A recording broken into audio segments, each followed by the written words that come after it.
কিছু একটা কি হয়েছিল অস্ট্রেলিয়ার ড্রেসিং রুমে? তা না হলে অস্ট্রেলিয়া এমন শোচনীয়ভাবে কিভাবে হারতে পারে বাংলাদেশের কাছে? আর্জেন্টিনা যেমন ফাইনালের ম্যাচে গোল পোস্ট বরাবর একটা শটও ঠিকমতো নিতে পারেনি, ঠিক সেভাবে 11টা সেশনে অস্ট্রেলিয়া একটা বারের জন্য বাংলাদেশের সামনে ডমিনেট করতে পারেনি। ড্রেসিং রুমে হতাশ হয়ে বসে আছেন স্টিভেন স্মিথ। যে স্মিথ আগের ইনিংসে একাই 71 রান করেছিলেন, সেই স্মিথ অর্ধশতকও করতে পারেননি দ্বিতীয় ইনিংসে। এবং কি যে স্মিথ ফিল্ডিং এর জন্য বিশ্বসেরা, সেই স্মিথের হাত থেকেও ছুটে গিয়েছিল ক্যাচ। ড্রেসিং রুমে হতাশ স্টিভেন স্মিথের এই ছবিটা দেখে বোঝাই যাচ্ছে বেশ বিষণ্ণ তিনি। কি হয়েছিল ড্রেসিং রুমে? কেউ কি ভয় দেখানোর জন্য কোনো কিছু তাক করেছিল অজি খেলোয়াড়দের দিকে?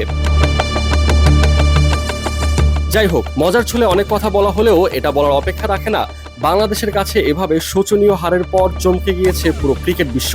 অস্ট্রেলিয়ার মাটিতে অস্ট্রেলিয়াকে এভাবে লজ্জাজনকভাবে হারাবে বাংলাদেশ, সেটা হয়তো কেউ কল্পনাও করেনি। যেমনটা কল্পনা করেননি আকাশ চোপড়া।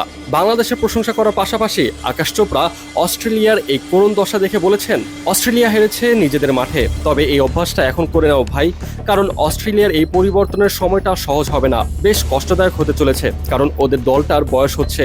ব্যাটিং এর দিক থেকে দেখলে এখনো সেই স্টিভেন স্মিথ প্রাসঙ্গিক, সাথে ট্রেভিস হেড আছে। বোলিং এর দিকেও ওদের সেই চারজন, কামিন্স, হ্যাজেলউড, মিচেল স্টার্ক আর সাথে নাথান লায়ন। কিন্তু ওদের গড় বয়স যদি দেখেন তবে বুঝবেন যে ওদেরও গন্তব্য বা পথ এখন শেষের দিকে। তাহলে এরপর কে?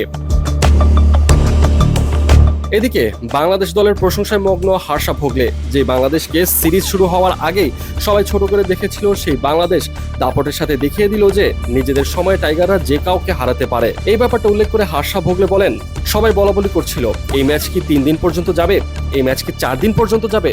বাংলাদেশ দলের ক্রিকেটাররা বলেছিল আমরা ম্যাচটাকে 5 দিন পর্যন্ত নিয়ে যেতে চাই। এরপর সেখান থেকে তারা যা করে দেখালো দুর্দান্ত।